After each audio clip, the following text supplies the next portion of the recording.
Hi hello ಎಲ್ರಿಗೂ ನಮಸ್ಕಾರ. Welcome to Nishi ಪ್ರವೀಕರಣ ಲಾಗ್ಸ್. ಎಲ್ಲರೂ ಚೆನ್ನಾಗಿದ್ದೀರಾ ಅಂದ್ಕೊಂಡಿದ್ದೀನಿ. ನಾನು ಕೂಡ ಚೆನ್ನಾಗಿದ್ದೀನಿ. ಇನ್ನು ಮುಂದೆ ಅದು ಡೈಲಿ ಲಾಗ್ಸ್ ಹಾಕೋಣ ಅಂತ ಅಂದ್ಕೊಂಡಿದ್ದೀನಿ. ಟ್ರೈ ಮಾಡೋಣ, ಎಷ್ಟಾಗುತ್ತೋ ಅಷ್ಟು ಡೈಲಿ ಲಾಗ್ಸ್ನ ಹಾಕೋಕ್ಕೆ ಪ್ರಯತ್ನ ಪಡ್ತೀನಿ. ಇವತ್ತು ಬಂದು ಏನು ಟಾಪಿಕ್ ಅಂದರೆ, ಈಗ ಆಲ್ಮೋಸ್ಟ್ ಆಲ್ ನಮ್ಮಂಥ ಹುಡುಗಿಯರಿಗಾಗಲಿ, ಕಾಲೇಜ್ ಹುಡುಗಿಯರಿಗಾಗಲಿ ಪಿಂಪಲ್ಸ್ ಅನ್ನೋದು ಜಾಸ್ತಿ ಇರುತ್ತೆ.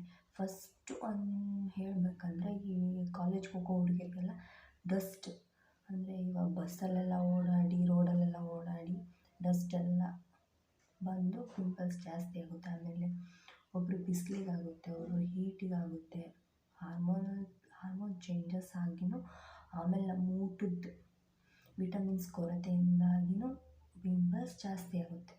ನನಗೂ ಕೂಡ ಕಾಲೇಜ್ಗೆ ಹೋಗುವಾಗ ಪಿಂಪಲ್ಸ್ ಜಾಸ್ತಿ ಇತ್ತು. ಅದಕ್ಕೆ ಎಲ್ಲ ಡಾಕ್ಟ್ರಾಯಿತು, ಎಲ್ಲ ಆಯಿತು. ಫಸ್ಟ್ ಯಾವಾಗಲೂ ಕ್ಲೀನಾಗಿರಬೇಕು. ಫಸ್ಟ್ ಯಾವಾಗಲೂ ಹೊರಗಡೆ ಹೋಗಿ ಬಂದ ತಕ್ಷಣ ಫೇಸ್ ವಾಶ್ ಮಾಡಬೇಕು.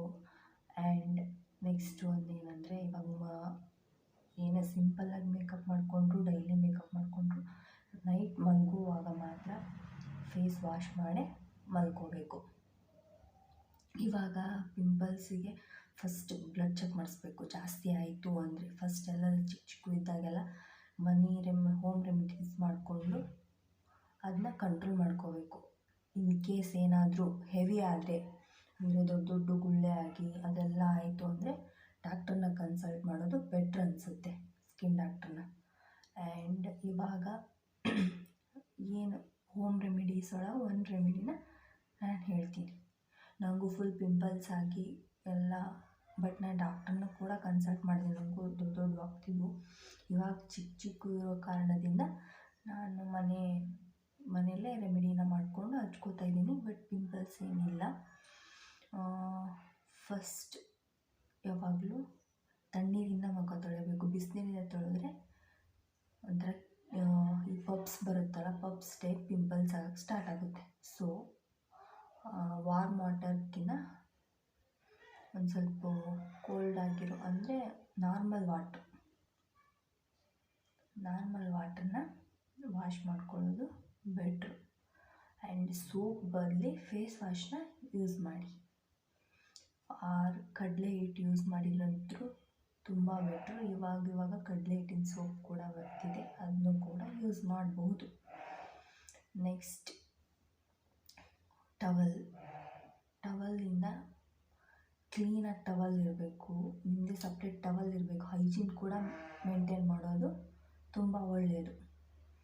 ಟವಲಿಂದ ಫುಲ್ಲೆಲ್ಲ ವಾಶ್ ಮಾಡ್ಕೊಂಡಾದಮೇಲೆ ನೈಟ್ ಮಲಗುವಾಗ ಈ ಅರ್ಶಿನ ಕೊಂಬು ಅಂತ ಸಿಗುತ್ತೆ. ಆ ಅರ್ಶಿನ ಕೊಂಬು ಇಲ್ಲ ಮದುಮಕ್ಳಿಗೆ ಹಚ್ಚಕ್ಕಂತ ಯೂಸ್ ಮಾಡ್ತಕ್ಕಂಥ ಅರ್ಶಿನ ತೊಗೊಂಬಂದು ಇಟ್ಕೊಂಡು, ಬೆಟರ್ ನೀವು ಅರ್ಶಿನ ಕೊಂಬು ತೊಗೊಂಡು ತೆಗೆದು ಹಚ್ಕೊಳ್ಳೋದ್ರಿಂದ ಇಟ್ಸ್ ನ್ಯಾಚುರಲ್.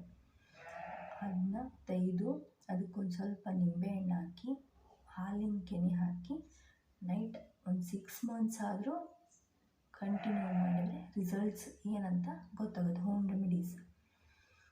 ಸೊ ಅದನ್ನ ಹಚ್ಕೊಳ್ರಿ. ಇಲ್ಲ ಅಂದರೆ ಅರಿಶಿನ ವಿತ್ ಜೇನುತುಪ್ಪ ಅದನ್ನಾದರೂ ಹಚ್ಬೋದು. ಈ ಹುಬ್ಗೆಲ್ಲ ಬಿಟ್ಟು ಹಚ್ಚಿ. ಜೇನುತುಪ್ಪ ಹಚ್ಚೋದ್ರೂ ಪಿಂಪಲ್ಸ್ ಈ ಚಿಕ್ಕವೆಲ್ಲ ಇರುತ್ತೆ, ಅವೆಲ್ಲ ಕ್ಲಿಯರ್ ಆಗುತ್ತೆ. ನೆಕ್ಸ್ಟ್ ಅರಿಶಿನ ಕೊಂಬು ಇಲ್ಲ ತುಪ್ಪ ಇರುತ್ತಲ್ಲ, ತುಪ್ಪನ ಹಚ್ಕೋತಾ ಬಂದರೆ ಗ್ಲೋ ಆಗುತ್ತೆ ಸ್ಕಿನ್. ಹೀಗೆ ಸಪೋರ್ಟ್ ಮಾಡಿ, ಶೇರ್ ಮಾಡಿ, ಲೈಕ್ ಮಾಡಿ. ಇನ್ನೂ ಹೆಚ್ಚಿನ ಮಾಹಿತಿ ತಗೊಂಡು ನಿಮ್ಮ ಹತ್ರ ನೆಕ್ಸ್ಟ್ ಮತ್ತೇನು ರೆಮಿಡೀಸ್ ಇದೆ ಅಂತ ತಿಳ್ಕೊಂಡು ನಿಮ್ಮ ಹತ್ರ ಶೇರ್ ಮಾಡ್ತೀನಿ. ದಯವಿಟ್ಟು ಸಪೋರ್ಟ್ ಮಾಡಿ, ಶೇರ್ ಮಾಡಿ, ಲೈಕ್ ಮಾಡಿ. Thank you for watching.